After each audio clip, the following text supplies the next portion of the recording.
Great, everyone. Welcome to today's Methods Hour. We're very excited to have Dr. Amie Gordon with us. She's an assistant professor in the social area here in the Department of Psychology and also the director of the World Lab, great name, Wellbeing, Health, and Interpersonal Relationships Lab. Her work investigates multimodal influences on pro-social processes and relationship functioning, including how things like biological dysregulation, think lack of sleep, external stressors, think grant or paper-related time pressures, and even our partners' daily experiences impact us. So her research really considers dyads or unique interactions between people, and that's what she's going to talk to us about today. She's received multiple Best Paper Awards, dissertation awards. She's an APS Rising Star. Her research has also been funded by NSF through a graduate student research fellowship, which I know are all about to go in, so on everybody's mind right now. She's also been funded by Samsung, SPSP, and different UCLA initiatives. She has many publications in awesome outlets like Current Directions in Psych Science, Journal of Personality and Social Psychology, and PNES, just to name a few. So we're super fortunate to have her leading our conversation today. Amie, I'll let you take over. Turn this on. Much. I think you did a nicer job summing up my research than I often struggle with how to put it all together. So can everyone hear me okay? Switched over to my mic. Is it working? You tell. Okay, we're good? Okay, so then we'll take just a moment. Pull up and go with this over here. So you guys don't have to see it. So it's great to be here today. It was a little weird to start this position during a pandemic, and I used to come into East Hall to teach, and it was literally a ghost town. I was the only person. I would not see anybody else in the building. So it's been really nice this year to actually get to run into people in the hall and get to see some faces and to get a chance to get integrated into the department. So I put together what's hopefully about half an hour of material, and but I hope that you guys feel free to ask questions during it, and then hopefully we can have a conversation at the end. So my goal today is just to give sort of a high level, what is dyadic research? Why might we want to do it? And what are some of the things that we need to think about if we're going to try to do research with dyads? So my ambitious plan for today is to start out with what do I mean by dyadic methods, talk about some benefits of dyadic research, why we can get something more out of dyads than studying the individual, and some examples of this. Talk a little bit about different types of dyadic variables, which and why that matters. Provide you an overview of some of the different conceptual models that people have looked at in terms of how we can think about and analyze dyadic data and make the most out of it. Highlighting, I'll give you a list of many more of them, but highlighting just 3 of them. That one that's the most common, one that sort of does a counter to that, the common fate model, and then one of the newer models that I think about, which is the dyadic response surface analysis. Then I'm going to take a moment to talk about distinguishability, which is a big issue with dyadic data. Think about extending dyads not just to cross-sectional, but what happens when you want to look at repeated measures models with dyadic data and sort of opportunities and issues with that. And then finally, a moment on statistical issues, and that'll come up throughout. So as I said, an ambitious plan, but I think I can accomplish it. All right, so what do I mean by dyadic? So as a social psychologist who studies close relationships, for me, dyads often are romantic partners, right? But there are researchers out there who study a parent and child, roommates, right? Is other research I've seen looking at dyads. But it could also be bringing 2 strangers into the lab and having them interact with each other, right? So any time in which we're thinking about people interacting, and so in these ways in which we're thinking about how a pair of people sort of work together, influence each other, I'm going to call this the standard dyadic model, in which you sort of have a one-to-one pairing across your dyads. And this is the most common, I think, approach to studying dyads. It's the approach I've taken, but I do want to point out that while when we think about dyadic research, we tend to think about it in this one-to-one way. You could also have dyadic research in a group context, right? So I just gave a lecture on consensually non-monogamous relationships, right? So more people than a dyad. You could have friend groups. When I looked at friends on Google Images, literally this was the only thing that appeared was friends. So you get that.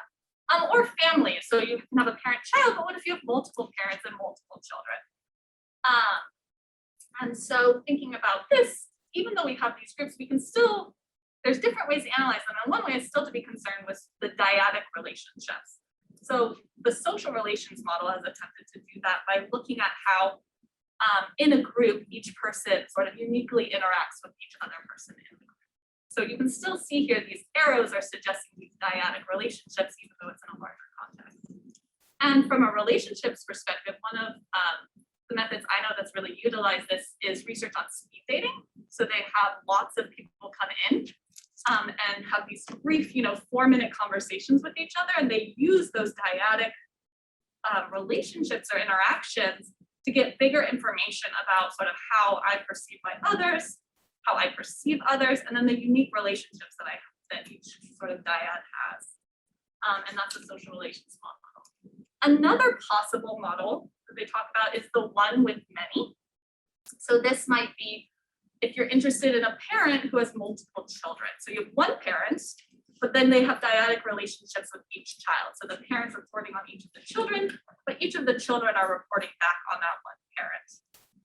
Another situation which that comes up might be a therapist patients or a doctor, right? A healthcare provider who's seeing multiple patients who all see that same doctor.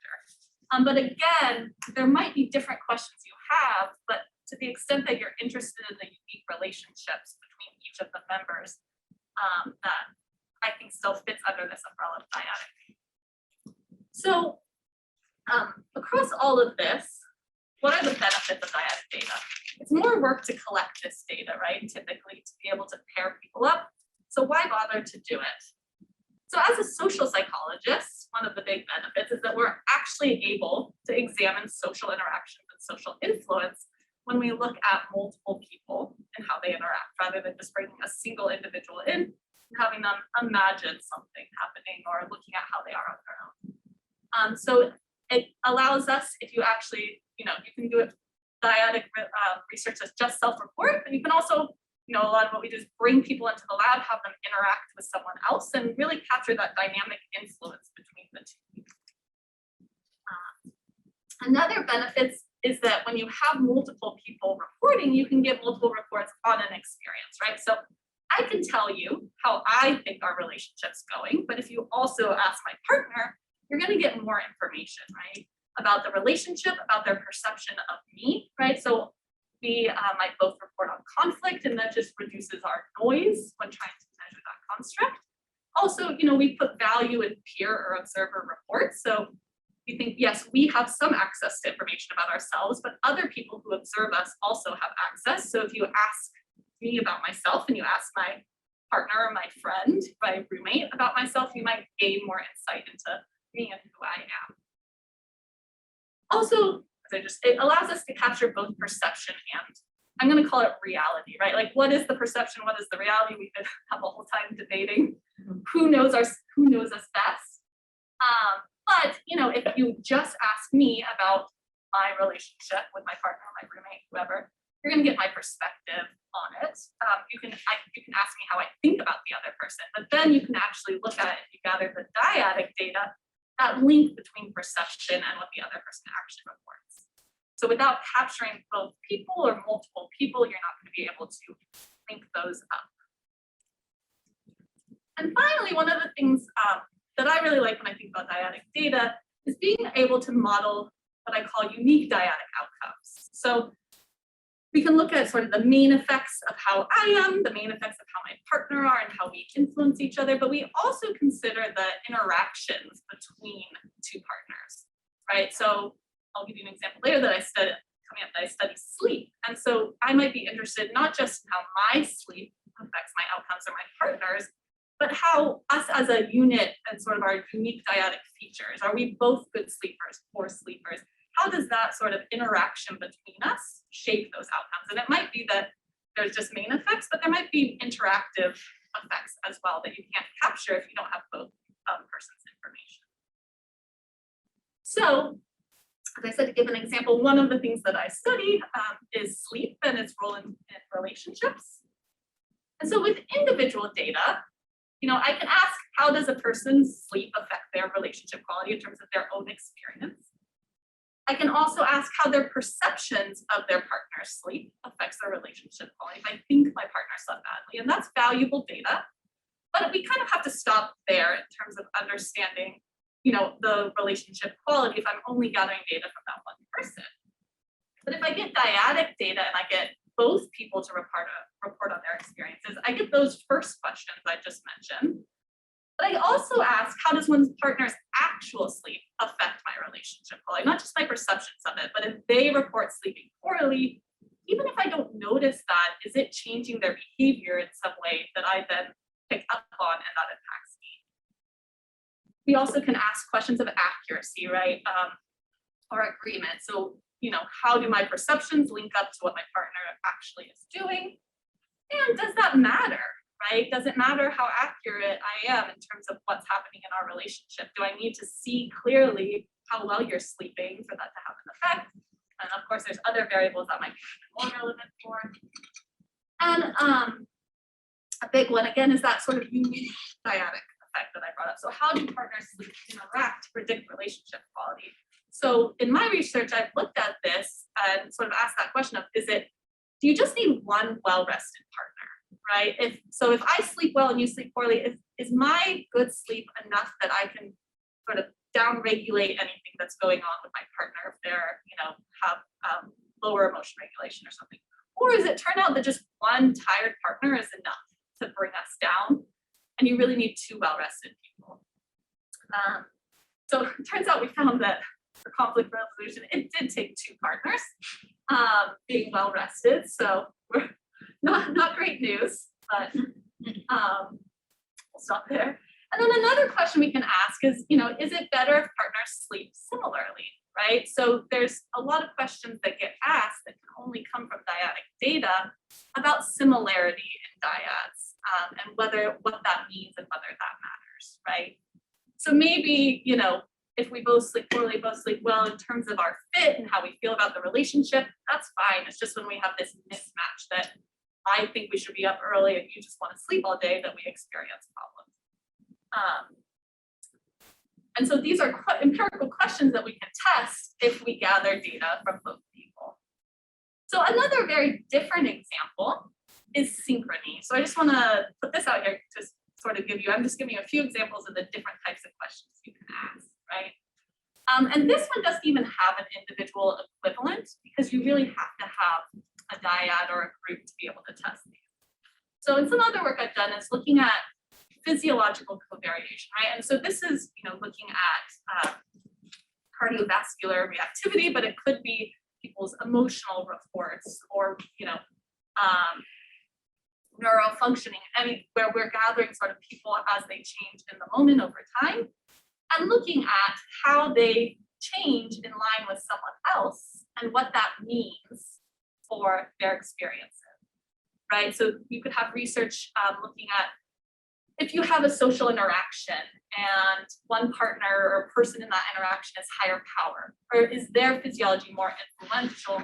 And do you see this sort of influence that, how they're changing, this lag then in the second model that their partner is then changing and more influenced by them than the other way around? So there's been some cool work done with mothers and babies where they stressed mothers out and then had them go back and interact with their infants compared to control mothers who didn't have to get stressed out.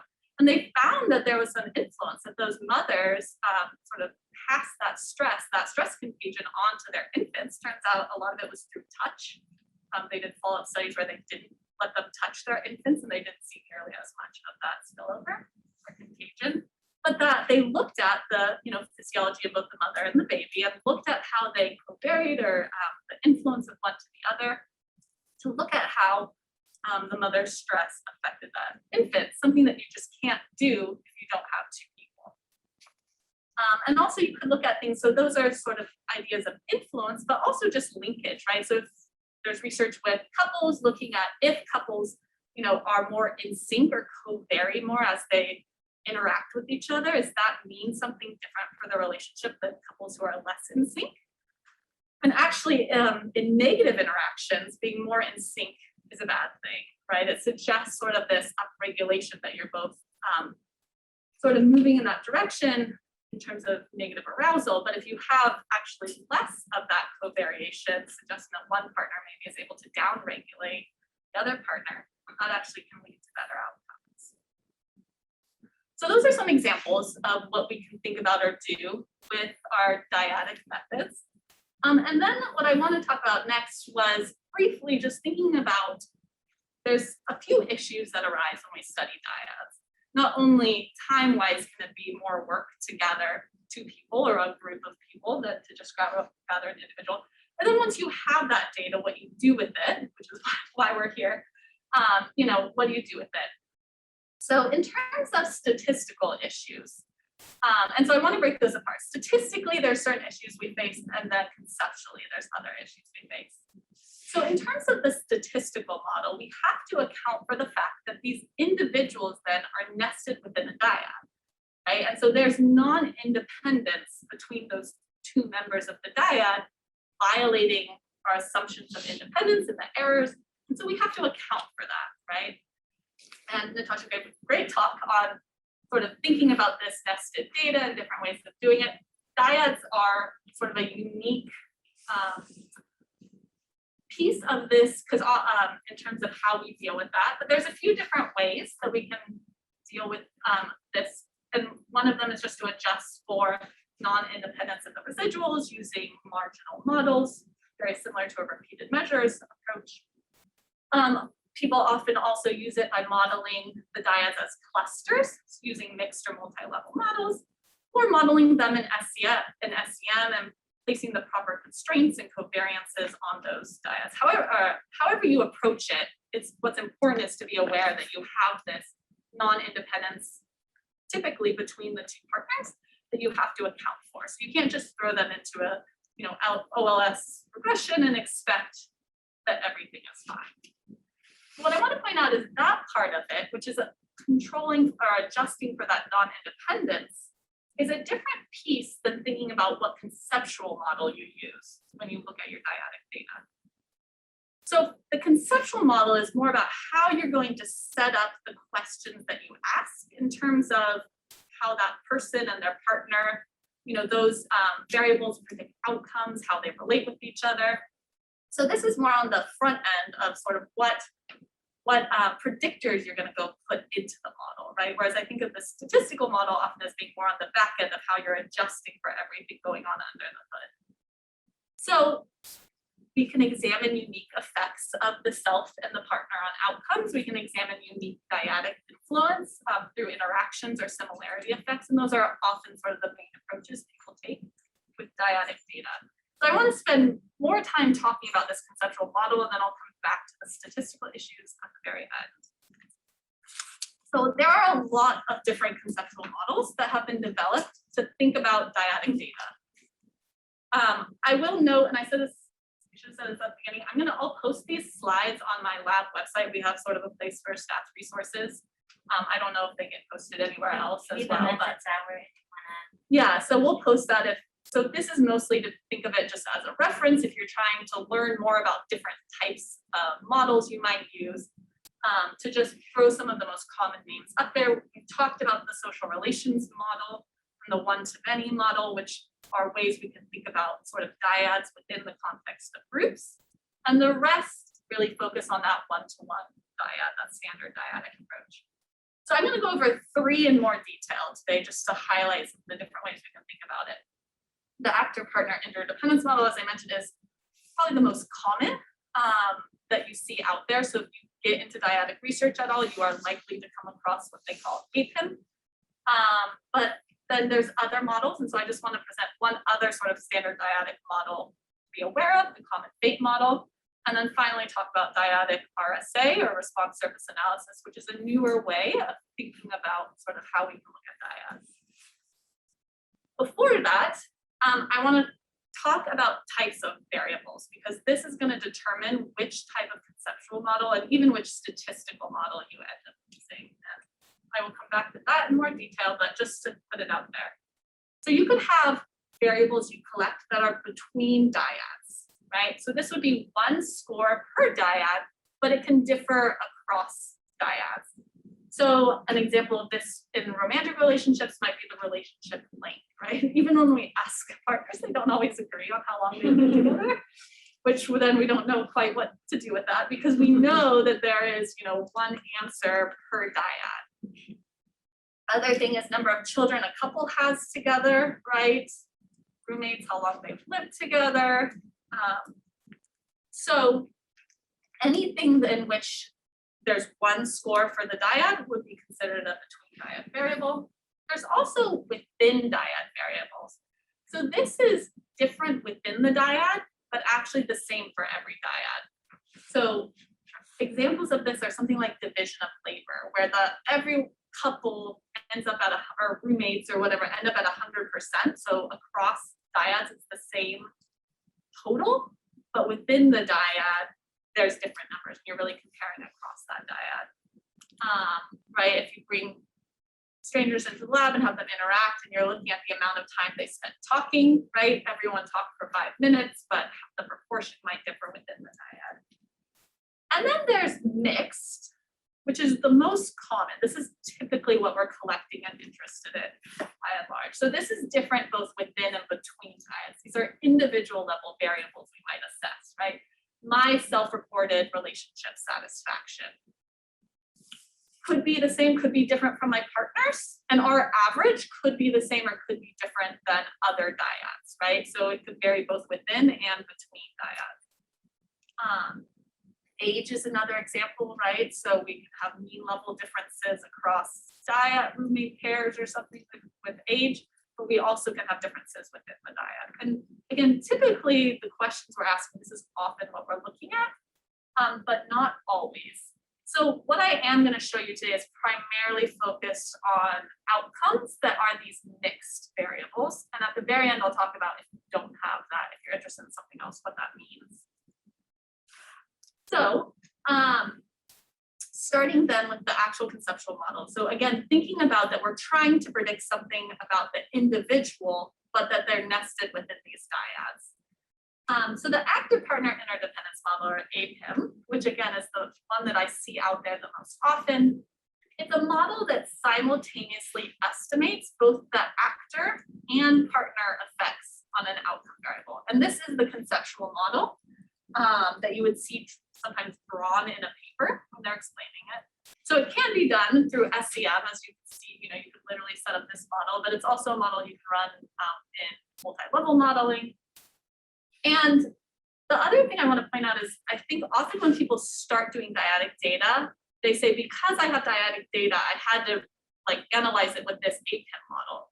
So that's where I want to disassociate the statistical need to sort of account for the fact that these are two partners or nested within dyads, and the conceptual model. And you don't have to run a model like this to accurately and correctly run dyadic data. This is just a conceptual model that can help you make the most of the dyadic data that you have.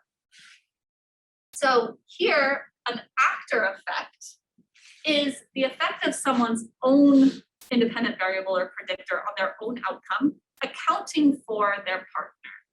Right? So if we're trying to predict my relationship quality from sleep, and we have dyadic data, this would be, how does my sleep affect my relationship quality, controlling for my partner? But the thing about this is happening to both partners at the same time. So it's simultaneously predicting my relationship quality, or my sleep to my relationship quality, at the same time as predicting my partner's sleep to their relationship quality. So I double enter the data, which I'll show you guys, and then you run it. So everybody is an actor and everybody is a partner. You're not dividing up the data into an act, like this person's assigned to be the actor, this person's assigned to be the partner. So everybody has an actor effect, everybody has a partner effect. So that's the actor effect, my own sleep on my own relationship quality, controlling for my partner. And then a partner effect is those cross pathways. So that's saying, okay, above and beyond my own sleep, how well my partner slept affect my relationship quality? Are there any unique effects of my partner beyond myself, right? So thinking about this with, you know, again, we can think about this in all different contexts. Roommates and strangers in the lab, in families, you know, you can say, how is, you know, my well-being affected by, you know, my goal setting, but how is it affected by the goals that this other person that I'm interacting with are setting? You know, how does my emotion regulation affect me, but how does this other person's emotion regulation affect me as well? So sort of tapping into that dyadic influence of above and beyond anything about myself, how am I affected by the other person that I'm interacting with or in a relationship? Finally, what I think of as an extension of the APIM, because if you look at the traditional APIM, it's not in there, but I think it can be an important piece, is that interaction effect in which you look at the actor by partner interaction, that moderation. So you can ask, are these that effects then independent, or are they, do they interact in some meaningful way, right? So maybe my sleep is only problematic if my partner also didn't sleep well. Turns out that isn't true, but could be the case, right? Turns out sleeping well, at least in the case that we had looked at it in, is only beneficial if my partner also slept well, right? So that's the APIM.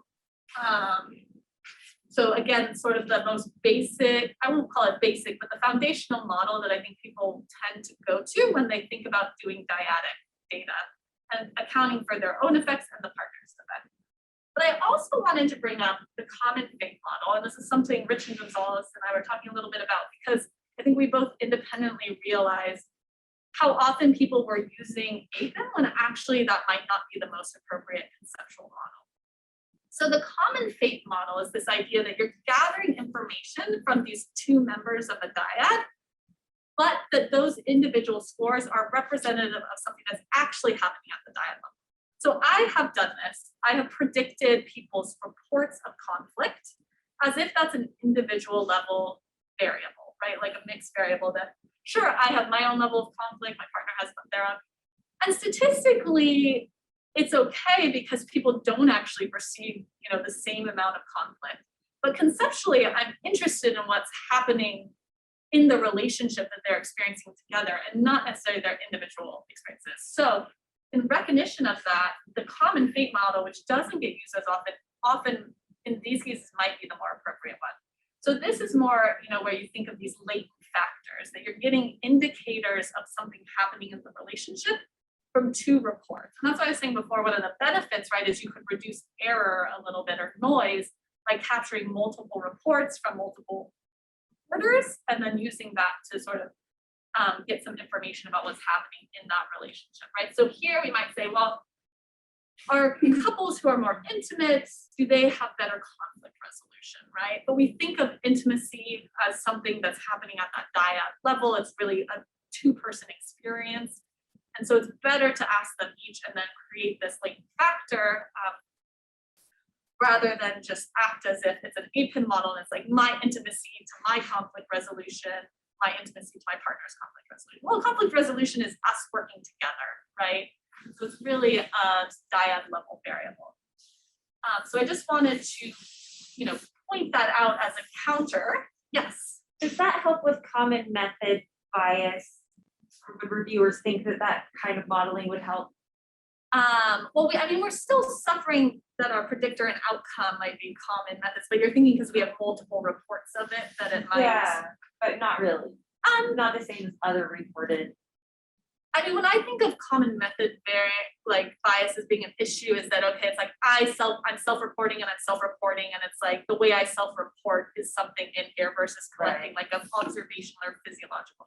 So I don't know that this would help with that because you have to, but you could say yes, but I'm like what you're predicting is both of us, like information from both of us. So you know, it's not just me to me and you to you, but sort of us to us. So maybe you could craft an argument that it's better because we've got kind of cross person. I don't know that it would get rid of it completely. Okay, so then the last one I wanted to bring up was dyadic surface response analysis.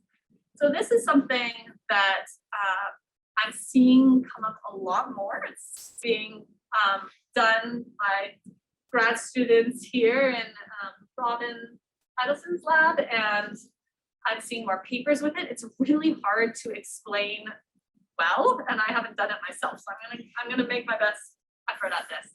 So it's a newer way. So I think surface response analysis has been around for a while, and the way that I know of it in this dyadic way is looking at a different way of thinking about similarity or accuracy between members of a dyad or two reports, and not just looking at, not using it to figure out how similar they are, but using it to take that similarity to then predict another outcome, right? So it's not a question of, we're going to use this to find out, am I like you? But we're going to use it to find out how much I'm like you, then predicts something else about me. So I'm going to give you a few different examples. And I think there are great R packages for running it. And there's some really great resources out there that are pretty readable if it's something you're interested in learning more about. But here's actually a paper that I'm on where we were interested in dyadic gratitude. So if you're grateful, how does that affect your relationship quality, your future gratitude? And does it matter how grateful your partner is as well? So looking at sort of the similarity in partners' gratitude, predicting outcomes. So these models are three-dimensional, where you've got these axes down here that represent, in this case, you and your partner. So as we go this way, this is my gratitude getting stronger. As we go this way, this is my partner's gratitude getting stronger. And then as we move up this y-axis, this is the DV, our future gratitude, predicting it. So what we see here is at the back of this cube, the dark green is people who are most grateful at this later follow-up. And the people who are most grateful are those who are high in gratitude and who have partners who are also high in gratitude. And then you can see this difference here, though, that if I'm grateful, but my partner's not that grateful, over here, I'm still pretty grateful at the follow-up, maybe not quite as much as if my partner's grateful too. But if my partner's grateful and I'm not, right, then we see this big decline in my gratitude. So clearly my own gratitude is the best predictor of my later gratitude, not shocking, but there's somewhat of a partner effect there as well. So there's lots of different, so if you look at sort of the whole shape of this to figure things out, what I want to show you is one that demonstrates sort of a strict matching effect. That here what we're seeing is the highest scores on the outcome are just if we are matched up. It doesn't matter if we're high or low, but as long as we're the same along this line right here, right? So here we're both -2s, here we're both 2s. That's when you get the strongest effect on the outcome. And this could be, my gratitude and my partner's gratitude, but there's also work that I've seen done where they look at, my perception of my partner and what my partner actually reports being. And so how much does it matter if I'm accurate or not in terms of, what my partner thinks? And so looking at that as well. And you could look at that, you could imagine this with emotions, and this result would suggest that as long as I'm accurate about my partner's emotions, whether my partner's emotions are, less intense or more intense, it doesn't really matter. It's that accuracy or that matching that's important. So I'll just show you there's, all kinds of different ways that these surface response analyses can come out. Sometimes I have trouble wrapping my head around them, but it's definitely what I like about it is just pushing the envelope a little bit, thinking about using, our ability to think a little more sophisticated, have the technology and advancement and steps to do this and say, how can we think a little bit differently about how it works, how they go together. So then the next thing I want to talk about was the distinguishability of dyads. And point out that so one important thing you have to know is whether you're going to consider your dyads to be distinguishable or indistinguishable or exchangeable. So the question to ask is there a meaningful and defining characteristic that distinguishes between the two members of the dyad? So this is a mix of theory and empirical work of asking, is there something that distinctly separates these two people in this dyad, and consistently across all the dyads we have this distinguishing variable? I'm going to give you a few examples. And empirically, do we see that they are distinguishable across this characteristic, that it's something meaningful? So let me just give you some examples of what would be maybe a distinguishable versus indistinguishable dyad. So, right, romantic dyads, again, a lot of this work came out of this, historically focus on heterosexual relationships in which they just would distinguish by gender, right? But, right, if you have same-sex relationships, you don't necessarily have that distinguishing factor. And so again, thinking theoretically and empirically, maybe even if you have a sample that happens to be all mixed gender, that might not be a meaningful way to distinguish. You might not see or find reasons that you would think that what your sex was determined how you acted in your relationship in terms of the variables you're interested in. But there might be other defining characteristics. So if you had a study with older adults in which you had a caregiver and a spouse with dementia, right? You could imagine that caregiver status is a defining feature in which you think the experience of the partner who's a caregiver might be meaningfully different than the experience of the partner who has dementia, right? In families, right, if you have a parent and a child, it's very likely that if you're running a study on, mothers and their one child, that's a clear distinguishing feature, that being the mother in the relationship is a different experience than being the child, and you would want to look at that. But if you're measuring siblings, maybe there's no way, perhaps one sibling's older, but is that meaningfully different? Do you expect to have a difference in how they act? Perhaps, but maybe not, right? So again, it depends on sort of what you're asking and looking at, but it's important to think that through. And so even bringing strangers into the lab, you might have strangers come in and then you might do a manipulation in which one person is asked to talk about an important experience in their life and the other person is asked to listen and be responsive, right? And you have this manipulation that separates them, or you could have two strangers come into the lab and just interact in an unstructured way that doesn't distinguish meaningfully between the two partners. So this matters. I just want to show this quickly in some ways because you have to identify in your dyad. You have to assign people basically to be a 1 or a 2, right, in order to run most of these analyses. And so if it's distinguishable, that identifier is meaningful. And if it's not, it's randomly assigned, but you don't then want to say, I'm going to look at group 1 compared to group 2 when it's a random difference that set people to be 1 or 2, right? So you really want to treat 1 and 2 as if they're the same, even though you're forcing them into these different ones. So how do you do that? We won't go into the stats, but quickly, if you were to run an APIM with indistinguishable dyads, you end up with 2 effects out of it. There's one actor effect and one partner effect, and it's essentially pooled across those 2 partners because there's nothing meaningfully to separate them. But if you have a distinguishable dyad, like a mother and their child, right, you end up with 4 different sort of estimates that you're going to pull out of that. The mother's effect on her outcome, the child's effect on their outcome, right, they're distinguishable and you think those might be different. And then both of those crossed partner effects. So you end up with 4 effects rather than 2. Okay, so making sure we have enough time to chat, I'm going to move through my last couple things.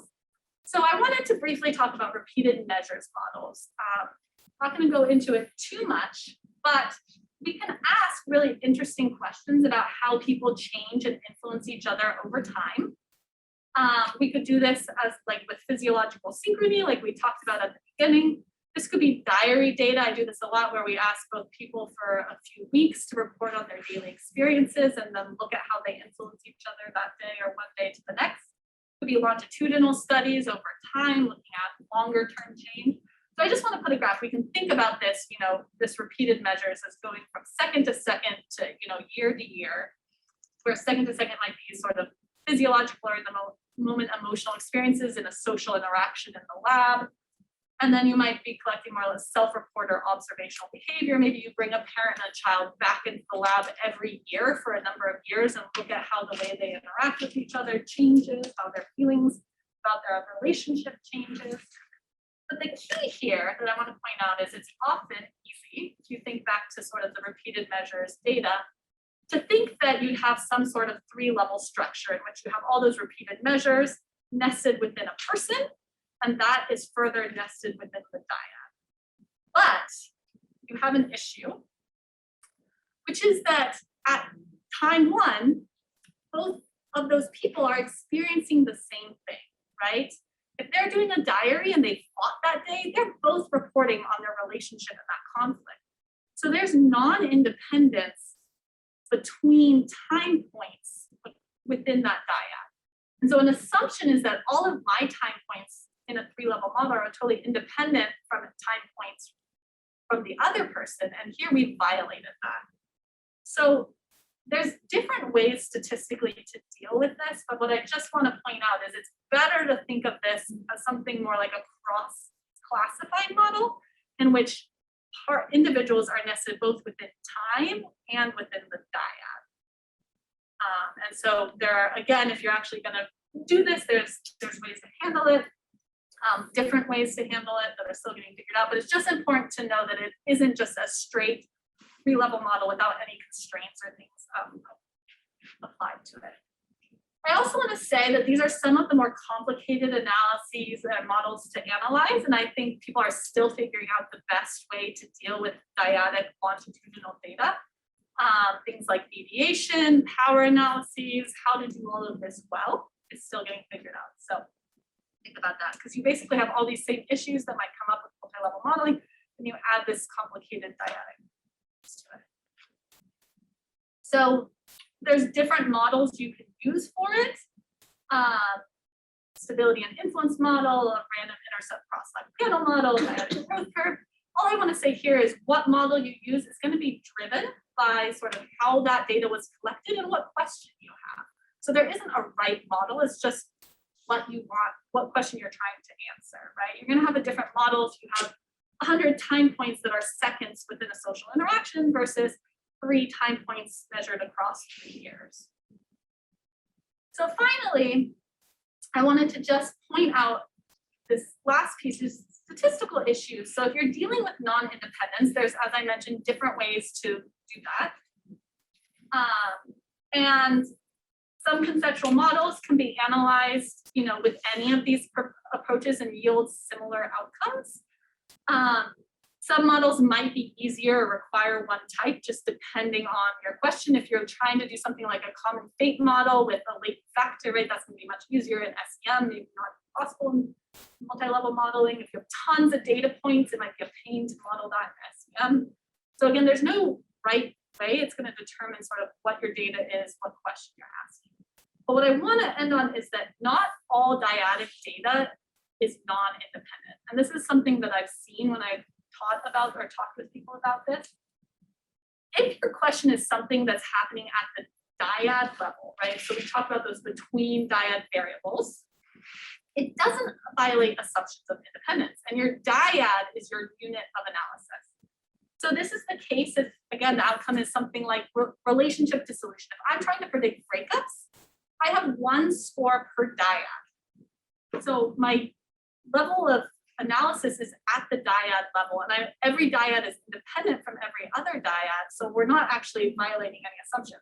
You have to think about how to handle individual reports when trying to predict something that's happening at the dyad level, but that's something different. Usually you just end up averaging them or looking at differences between them, and there's some. But it's not something where you have to do multi-level modeling or apply these constraints. And the other thing that I've seen come up where people think or they're worried about dyadic data when they shouldn't be is, so when you've only measured the outcome for one member, so if you're trying to predict a child's depression and you've measured both the parent and the child's sleep, you still have only 1 score for that dyad, which is that child's score, right?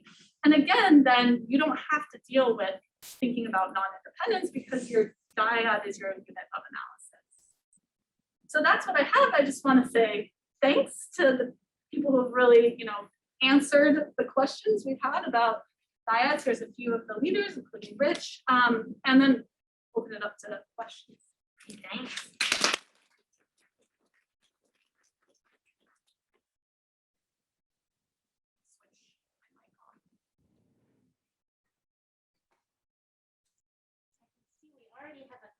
question on Zoom, Mhm. if you're ready. Yeah. Okay, great. Regarding the common fate model, Yes.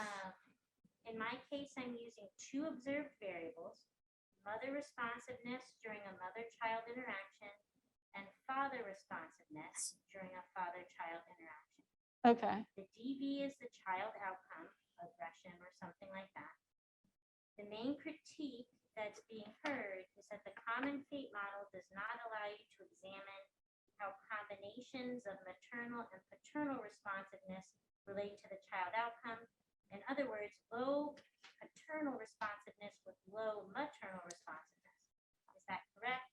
Do you have a sense of how or what to say about parents' individual levels of responsiveness and those types of combinations? So that sounds like what I said just at the end, right? You're trying to predict child's aggression or whatever that outcome is. So it's something that's happening once for that family. So it's not actually even a common fate model. It would be fine to just take the mother's responsiveness and the father's responsiveness as separate predictors of aggression and the interaction between them. And those all, if you think then of the family or that triad as the unit that you're looking at, each of those are family level variables, and you're only predicting one outcome at that family level. So you can run a regular regression and just do responsiveness father, responsiveness mother, their interaction, predicting the child's outcome. And that would be a totally appropriate statistically and conceptually model. Great, thanks. No other questions on Zoom? Questions from the in-person audience? Yeah, Kayla. So I have a question. I'm curious if we were to have some sort of design where we have two people in the lab, Mhm. ask each person to rate, how their interactions went, things like that, and then you were to have an external person, experimenter, someone who's observing and rating at their own perspective, like Mhm. third perspective. How might we incorporate that third perspective into that? Right. So something I do often. And so it depends on what they are coding. So I can give you an example, right? We had couples come into the lab. They went through a stressful task. We have measures that are dyad level about, how well as a couple they handled it. But then we also have measures that each individual filled out. And when we code them, we code each individual and we code the couple. So all I would do is sort of link those. I don't think of the observer as a third person in the relationship. I think of that as a different type of data attached to each person and the relationship. So if it was coding how negative each person was, then we could have a APIM model in which we have observed negativity of one partner, observed negativity of the other partner, predicting each of their, self-control at the end, right? And that self-control could be observed or it could be self-reported. If we were coding how well they cooperated as a dyad, then that would be a dyad level variable, which could predict each of their own separate outcomes, or it could predict a dyad level outcome, in which case we wouldn't need to deal with the statistical pieces of it because the dyad would be the level. Yeah. Yeah. I thought I had turned it off. Oh no, wait. This is on. I need to turn it off. Yeah, turn it off.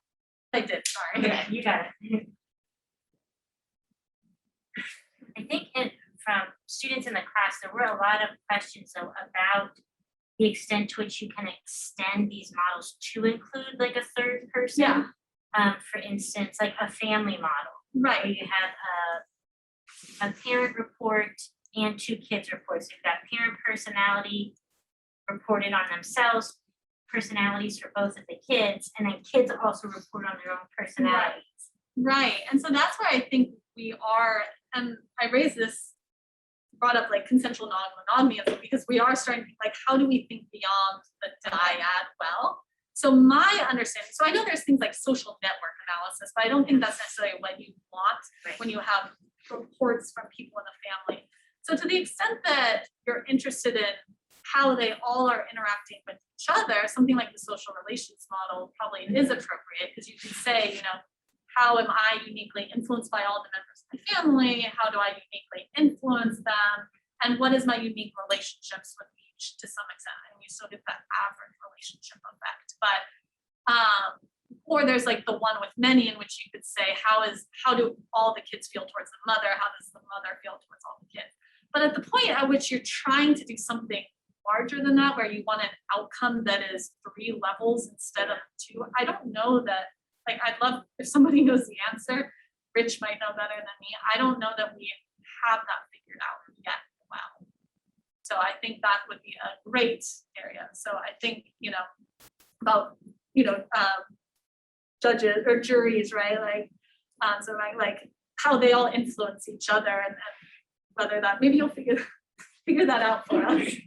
I guess that kind of leads to my question. So I was interested, right? The social relations model sounds good in looking at how, like, I influence you, you influence me, but then is there anything that looks at how all of these things then predict a decision, right? So Right. but I care about how they influence each other, but more importantly, at the end of the day, I want to know, how do those interactions influence the ultimate outcome of the verdict? I haven't really seen that. The social relations model is much more about sort of what's happening in that, and not like, whereas I was saying like dyadic RSA or something is taking that similarity or influence and then applying it to predict some other outcome. And I don't know if that exists. So I think you should solve that. Yeah. Thank you. I'll get around it. So again, like, I know what I know, so I shouldn't say it doesn't exist, and there are fields who do great things that we just like run parallel to and don't tap into.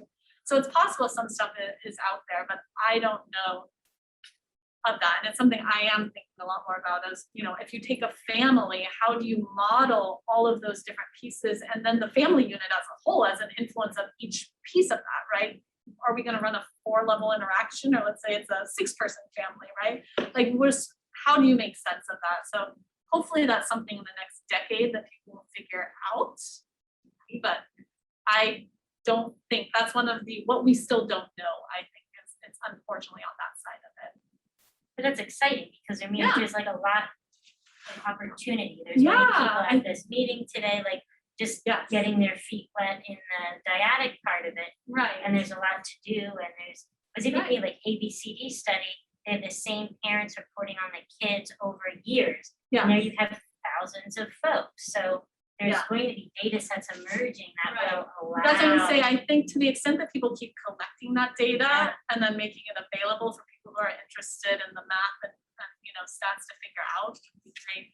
I also think sometimes, and that was my point at the end that I really want to bring up, sometimes people think they have this hugely complicated design, but what they're interested in is family cohesion, right? This one score, and you can get that at the dialect from all those variations. This might be a little bit complicated, but it's not, the outcome is very simple. It's just one score per family, right? And so I think to that end, that's something we can do at this point in terms of, like, we have to be a little creative in how we think through how they all influence each other, but it's not, but if you're trying to predict 6 people's independent, feelings about the family or something like that, that I think is a little harder to do. And maybe people who are doing some social network stuff, maybe they're on the edge of that as well, of thinking about. So, but yeah, like jury, like what decision they end up making, how that's influenced. I think we have the beginnings of that, but I think there's still something to do with how they all. So for like me, I'm very interested in sort of dynamic influence in the moment. Like, you bring people in, you have them interact.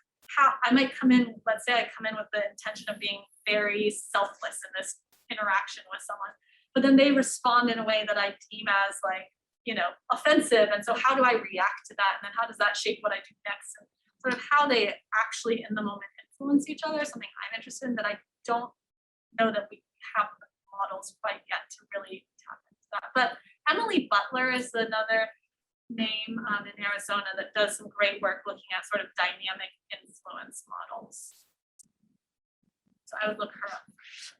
She's done some cool stuff with sort of emotional influence and these more complex, graphs that you get that are 3-dimensional and can influence. Yeah. I think we're on time here, so thank you so much for sharing. This was really helpful and got a lot of interest. Really appreciate it. Yeah, it was great.